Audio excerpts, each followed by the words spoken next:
Moments ago on Capitol Hill, lawmakers leaving a meeting amid a looming government shutdown. CBS News congressional correspondent Nicole Killian was outside that room trying to track down answers to what happened. Let's listen in. Are you having a rules meeting? I'm seeing all you guys tweeting that, but we haven't been notified. Well, Norman said you guys are headed to rules. Well, he's off. Do you know if the bills are being split up, sir? What? Do you know if the bills are being split up? I don't know. Has that been communicated to you? Nothing. Democrats, obviously, I know Republicans are trying to blame Democrats for this situation. How do you respond to that? Republicans are in charge. We don't know what they're doing, but we're here ready to keep the government open if they are willing to work with us and find a path forward. You're not worried about the political implications. And what are you telling your constituents? Republicans, it's a mess the Republicans have created. We had a bipartisan deal. We're ready to vote on a bipartisan deal and move forward. A lot of questions still need to be answered as lawmakers race the clock to keep the lights on. President-elect Donald Trump is weighing in on what he wants to see happen over in Washington. But in a Truth Social post earlier today, his message is this: if there is a shutdown of government, let it begin now under the Biden administration. He says it's a Biden problem. Meanwhile, the president-elect throwing a wrench even further in those conversations after urging members to eliminate the debt ceiling.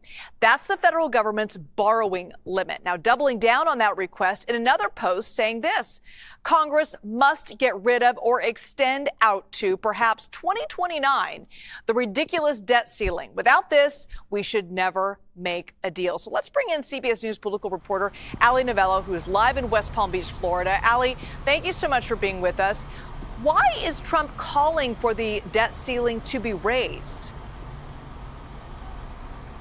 Hi, Liz. Yes, well, every incoming president has a to-do list, and Trump is no exception to that. He's already laid out quite an ambitious agenda for himself, and that includes carrying out mass deportations. Now, experts have said that mass deportations could be very expensive. The American Immigration Council actually estimates that it could cost around $88 billion annually to carry out the deportation of around 1 million people a year. So removing the debt ceiling would certainly help Trump carry out those mass deportations. But of course, some Republicans who voted no on removing the debt ceiling believe that it could lead to excessive government spending.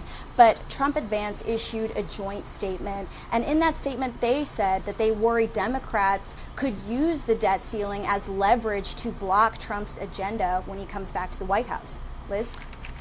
And Ali, even though Mike Johnson helped broker this bipartisan deal earlier in the week, his speakership is in question following this debt fight. Members are calling for his replacement, but the president-elect says he will easily remain speaker. But what does he have to do to keep his job?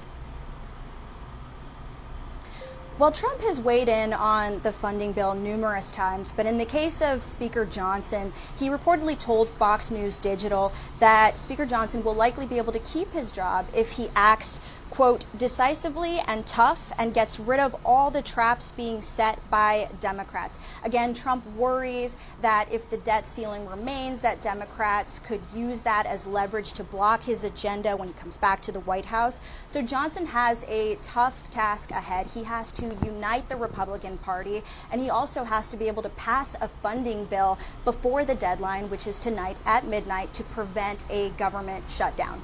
Liz? All right, CBS News political reporter Ali Novello from West Palm Beach. Thank you so much for that, Ali.